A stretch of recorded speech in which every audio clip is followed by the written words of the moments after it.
40 лет назад произошла Чернобыльская катастрофа, явившаяся крупнейшей в истории ядерной энергетики. Оседавшие всюду пепел и пыль являли собой смертельную отраву для тысяч жителей. В память о тех, кто заплатил за благополучие миллионов людей собственным здоровьем и жизнью, ученики школы номер 4 поселка Нижний Куранах подготовили творческий проект. Своим творческим проектом мы ребятам хотели показать, насколько хрупок этот мир, насколько ценна человеческая жизнь. И мы должны помнить тех людей, благодаря которым, возможно, мы сейчас живем, тех ликвидаторов этих событий. Подготовку памятного проекта курировали педагоги 4-й школы совместно с сотрудниками Госпожнадзора. На встречу были приглашены учащиеся 3 школ Нижнего Куранаха с 6 по 11 классы.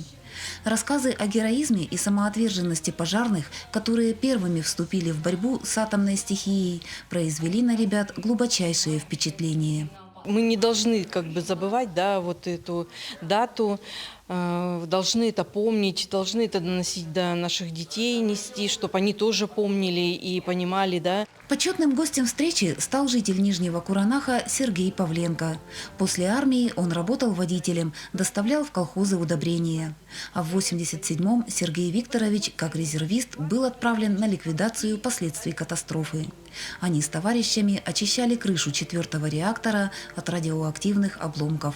Делали там разную работу, но мы там делали по секундам, до минуты, по 30, по 40 секунд. Например, я несу там лист свинца. Вот я пронес его там определенные секунды, он кричит: бросай, возвращайся обратно. Я донес, бросил. И вот так свои секунды отработал, и 9 раз я был на реакторе.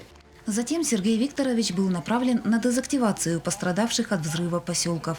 О последствиях нахождения в загрязненной зоне мужчина тогда не задумывался. Об опасности он просто не знал. Никто ничего не представлял, потому что ничего не ощущаешь. Никто даже. Но дело в том, что когда нас призвали, мы же не знали, куда нас везут. Все было тогда засекречено. В 1989 году Сергей Викторович с семьей приехал в Якутию. Он работает водителем на промышленном предприятии. Жена Ольга Николаевна много лет отдала детскому саду. Вместе супруги почти полвека. Сейчас они уже бабушка и дедушка. Такого человека еще поискать надо. Добрый, хозяйственный, умница он.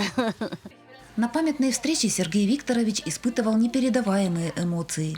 В минуту молчания собравшиеся воздали дань уважения и благодарности тем, кто на своих плечах вынес ту страшную беду.